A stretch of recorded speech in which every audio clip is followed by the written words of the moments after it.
Alors bonjour à tous et bienvenue dans cette nouvelle vidéo. Donc aujourd'hui nous allons parler du chantage au suicide du pervers narcissique. Effectivement c'est un cas de figure très courant, très régulier, et effectivement beaucoup de personnes ont entendu leur entre guillemets pervers narcissique dire voilà maintenant je vais me suicider, ce sera de ta faute, etc.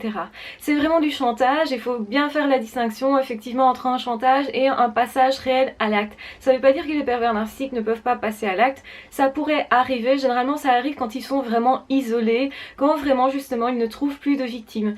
Je réponds du coup en même temps à la question que devient un pervers narcissique quand il se retrouve seul, isolé, qu'il n'a plus de victimes, etc. Eh bien cette personne généralement a une tendance suicidaire, une tendance en tout cas dépressive. En fait la douleur vraiment ressort, à ce moment-là ils peuvent regarder l'enfant en eux qui a été blessé et à ce moment-là éventuellement il y a la possibilité aussi de construire autre chose. C'est justement ça qu'ils essayent de fuir, malheureusement pour eux ils trouvent des mécanismes pour le fuir, ce qui fait qu'ils ne se réparent jamais et que vous subissez tout ce que vous subissez en réalité. Donc en fait, effectivement, un pervers narcissique peut faire du chantage au suicide. La plupart du temps, c'est du chantage. La plupart du temps, ils vont vous reprocher en même temps d'être super malheureux, d'être les plus malheureux du monde, d'être malade, d'avoir mal à cause de vous, de devoir prendre des médicaments, etc. Ça, c'est vraiment un discours qui est courant. Beaucoup, je pense beaucoup plus de femmes peut-être que d'hommes ont ce discours et ce cas de figure, qui vont justement aller jusqu'à si tu ne m'aides pas je vais me suicider, tout le monde va dire de toi que tu n'es pas une bonne personne, que tu n'es pas un bon mari, une bonne femme, une bonne épouse, un enfant correct, etc. En fait le but c'est toujours vous faire porter la culpabilité et justement la culpabilité elle va être mobilisée par le fait que vous ayez peur de quelque chose. En fait les pervers narcissiques utilisent toujours vos peurs et si justement dans votre environnement quelqu'un s'est déjà suicidé, c'est comme ça que le pervers narcissique va utiliser cette peur que vous avez chez vous justement du passage à l'acte de l'autre, du fait d'être responsable. Si vous vous sentez déjà coupable éventuellement parce que vous avez perdu quelqu'un qui s'est suicidé et que vous croyez être coupable de cette situation là, eh bien effectivement les pervers narcissiques vont passer leur temps à appuyer sur ce qui fait mal, c'est-à-dire sur cette culpabilité là, sur cette souffrance là que vous n'avez pas encore réparée. Et justement aussi ça peut être vous dire je vais mourir bientôt, je suis atteinte d'une maladie grave, faire du chantage à ce niveau là aussi, tu vas bientôt me perdre. En fait le but c'est toujours tu vas me perdre et tu vas avoir mal parce que ce sera de ta faute. C'est toujours comme ça qu'il fonctionne et donc c'est pour ça que le chantage au suicide c'est quelque chose de régulier. Donc effectivement comment savoir si c'est réel ou pas? Est-ce que le pervers narcissique va vraiment se suicider en fin de compte? Eh bien nul ne le sait vraiment parce que en réalité vous ne pouvez jamais être responsable de la décision de l'autre. Vous ne pouvez pas vous dire que vous avez ce pouvoir de garder en vie quelqu'un, même une personne saine, etc., qui passe par un état dépressif. Vous ne pourriez quand même de toute façon pas, si cette personne a décidé de mourir, la garder en vie. Bien sûr vous pourriez être vigilant, essayer d'apporter de l'attention, mais vous n'avez pas le pouvoir de mort ou pas sur une personne. Et de toute façon ce qu'il faut bien comprendre c'est que même une personne qui est suicidaire n'aura de toute façon pas assez de votre amour, de votre affection. Ce que je veux dire par là, c'est que généralement une personne qui est suicidaire est en prise avec toute une série de douleurs qui est interne, qui n'a rien à voir avec vous la plupart du temps. Et ici dans la perversion narcissique, on sait bien que ce mécanisme est autonome et que ça n'a rien à voir avec vous. Donc surtout, ne vous empêchez pas de vivre, de vous défaire de l'emprise. Ne vous empêchez pas surtout de vous reconstruire, d'aller vers quelque chose qui vous fascine, qui vous façonnera d'ailleurs, qui vous passionnera aussi. Parce que vous devez vous respecter vous aussi. Donc si vous voulez, il n'est pas question de faire nécessairement des compromis avec ce type de personne justement quand on a en face un pervers narcissique. Quand vous avez en face un pervers narcissique, une perverse narcissique, ne tenez pas compte de ce que la personne dit, des critiques, des remarques, etc.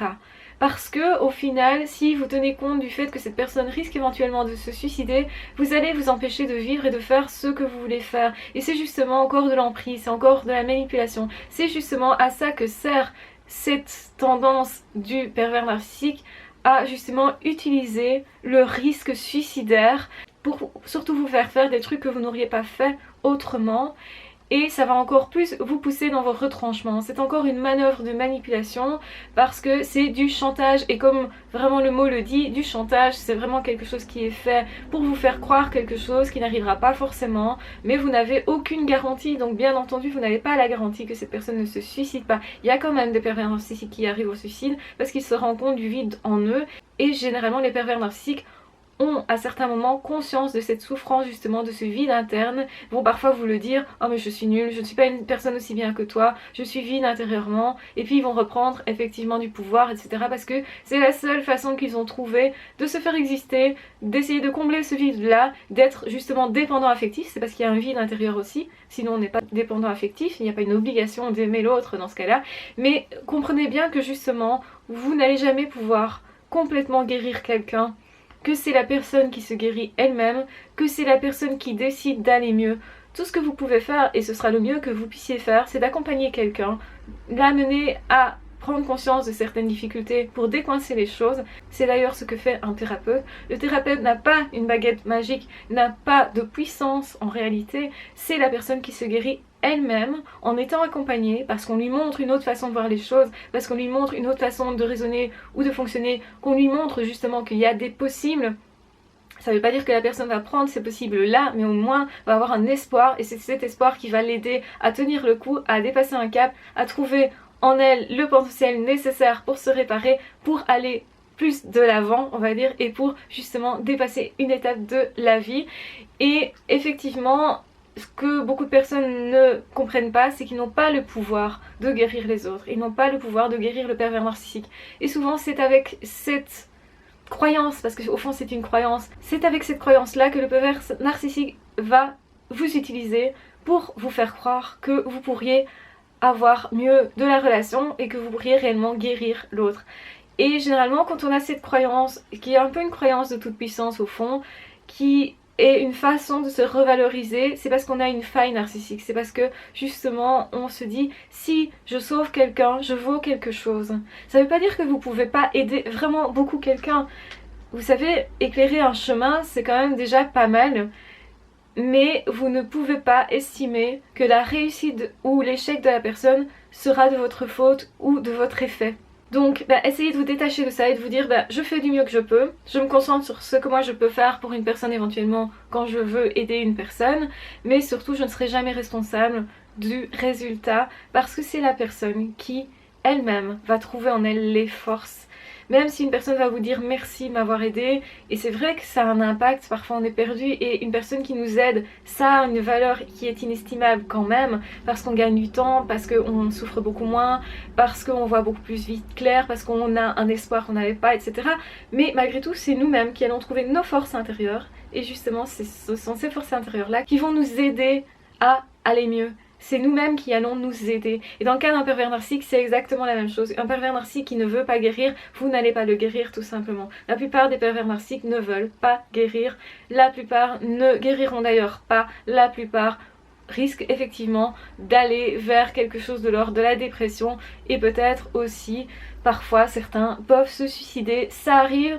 C'est malheureux comme tout être humain qui se suicide, malgré tout ça reste quelque chose dont vous n'êtes pas responsable. Donc ne prenez pas sur vos épaules trop de responsabilités, c'est généralement ce que fait la victime, et c'est généralement pour ça que vous avez été sélectionné par les pervers narcissiques. C'est parce que vous avez tendance à prendre justement sur votre dos une charge qui n'est pas la vôtre, à vous sentir coupable dans des situations où vous ne l'êtes pas nécessairement, où vous avez une responsabilité qui est très limitée en réalité.